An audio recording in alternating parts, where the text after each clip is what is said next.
আসসালামু আলাইকুম। আপনাদের একটা গল্প শোনাই, আমাদের সমাজ সভ্যতার সাথে রিলেভেন্ট। একবার বাবা এবং ছেলে মরুভূমি পাড়ি দিবে। তারা একটা গাধার পিঠে চড়ে মরুভূমি পাড়ি দেওয়ার জন্য রওনা করলো। সুদূর যাওয়ার পরে মানুষের একটা বসতি, সেই বসতি পার হওয়ার সময় মানুষ দেখে মন্তব্য করে শুরু করলো, দেখো বাবা আর ছেলে, মানুষ দুটা কত নির্দয়, একটা বুবা প্রাণী গাধার উপর দুজনে চড়ে বসছে, দেখো তার কত কষ্ট হচ্ছে।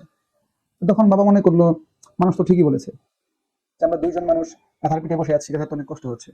এক কাজ করি, আমি নেমে যাই, আমার ছেলেটা গাধার পিঠে থাকুক। তো এরপরে বাবা নেমে গেল, বাবা গাধার রশি ধরে হাঁটতেছে, গাধার পিঠে ছেলে বসে আছে। সুদূর যাওয়ার পরে আবার একটা জনপদ সামনে পড়লো।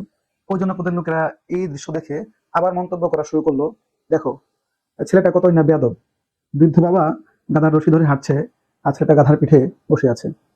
তো এটা শুনে বাবার কাছে মনে হলো, না আসলে তো শুধু শুধু আমার ছেলেকে মানুষের কাছে অপমানিত করে লাভ আছে।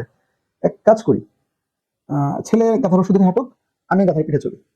তো এইভাবে যখন ওনারা আরেকটা গ্রামে গেল, তখন ওই গ্রামের লোকেরা মন্তব্য করা শুরু করলো, দেখো বাবাটা কত নির্দয়, এই মাসুম বাচ্চা ছেলেটাকে হাঁটায় নিয়ে যাচ্ছে আর বাবা গাধার পিঠে বসে আছে।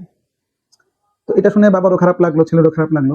তো এখন বাবা ছেলে মেয়ে সিদ্ধান্ত নিল যে না, তারা সবাই হাঁটবে, বাবাও হাঁটবে, ছেলেও হাঁটবে, গাধায়ও হাঁটবে।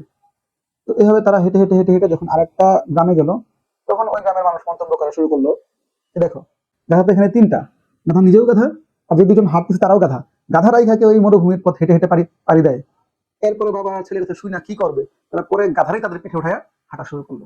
ঠিক বর্তমানে আমাদের যেই কালচার, আমরা যেই কালচারে বড় হচ্ছি, এই কালচারে আমাদের অবস্থা ঠিক বাবা ছেলের মতো, আমরা গাধাকে আমাদের পিঠে নিয়ে হাঁটতেছি, গাধাকে আমাদের পিঠে নিয়ে আমরা হাঁটতেছি। এখন আপনি প্রশ্ন করতে পারেন যে গাধা কি?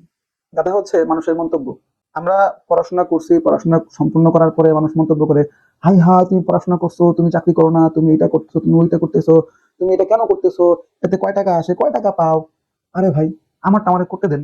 এই এই যে এই মানুষের হাজারো মন্তব্যের কারণে না, আমাদের দেশে মানুষ কাজকে ছোট মনে করে। আর কাজকে ছোট মনে কইরা মানুষ কাজ না কইরা বেকার থাকে।